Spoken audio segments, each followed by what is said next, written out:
Pangeran Siddhartha lahir tepat pada bulan purnama Waisak di tahun 623 SM. Beliau merupakan anak dari Raja Sudodana dan Ratu Mahamaya.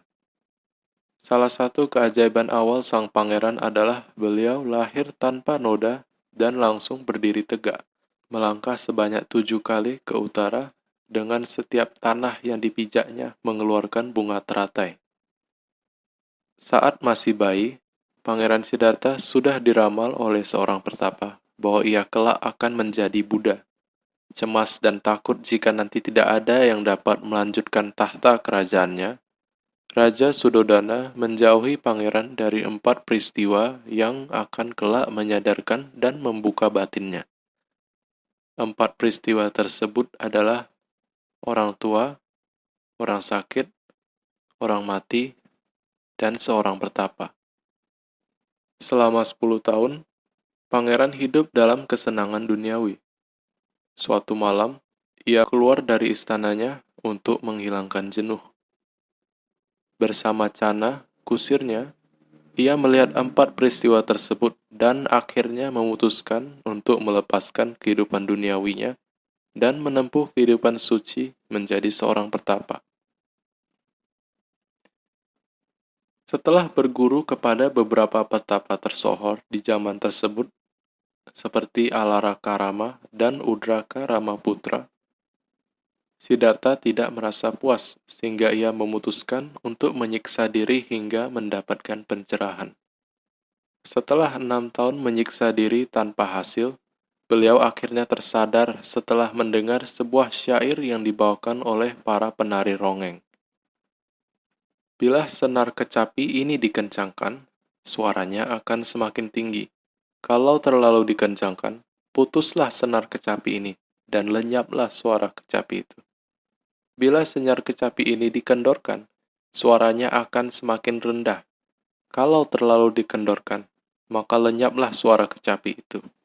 Siddhartha akhirnya tersadar bahwa segala sesuatu yang berlebihan itu tidak baik. Kita harus mengambil jalan tengah yang seimbang. Beliau kemudian bertekad untuk bermeditasi hingga mencapai penerangan sempurna.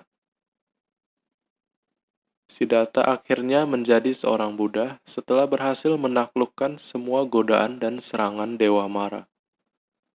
Ia mencapai penerangan sempurna tepat pada bulan purnama Waisak di umur 35 tahun.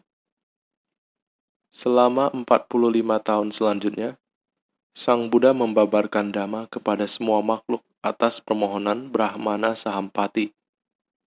Ia membabarkan tentang pemutaran roda Dhamma dan menabiskan 5 murid pertamanya, Kondana, Wappa, Badiya, Mahanama, dan Asaji. Ia mengirim 60 arahat ke berbagai arah mata angin untuk menyebarkan Dhamma. Ia mengunjungi kembali Raja Sudodana dan mendampinginya hingga sang raja mencapai arahat di akhir hayatnya. Ia menabiskan bibinya, Pajapati Gotami, dan wanita-wanita pengikutnya menjadi bikuni. Ia mengunjungi surga Tawatimsa dan mengajarkan Ratu Mahamaya Dhamma. Ia menjaga ketertiban antar suku dan mencegah peperangan. Di akhir masa hidupnya, Sang Buddha sudah meramalkan kematiannya. Beliau sudah memberitahukannya kepada Biku Ananda. Ia menabiskan Biku Subada sebagai murid terakhirnya dan menyampaikan nasihat terakhirnya.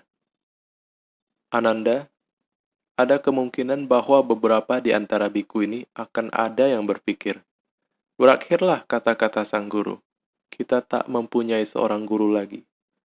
Tetapi janganlah sampai terjadi anggapan demikian, karena apa yang telah aku nyatakan dan ajarkan, yaitu Dhamma, itulah yang akan menjadi gurumu apabila aku sudah wafat. Sang Buddha parinibbana tepat pada bulan purnama Waisak saat umur 80 tahun di Kusinara. Jenazahnya dibakar dengan api dari surga dan reliknya dibagikan kepada penguasa dari 8 wilayah. Sekian riwayat hidup singkat dari Sang Buddha.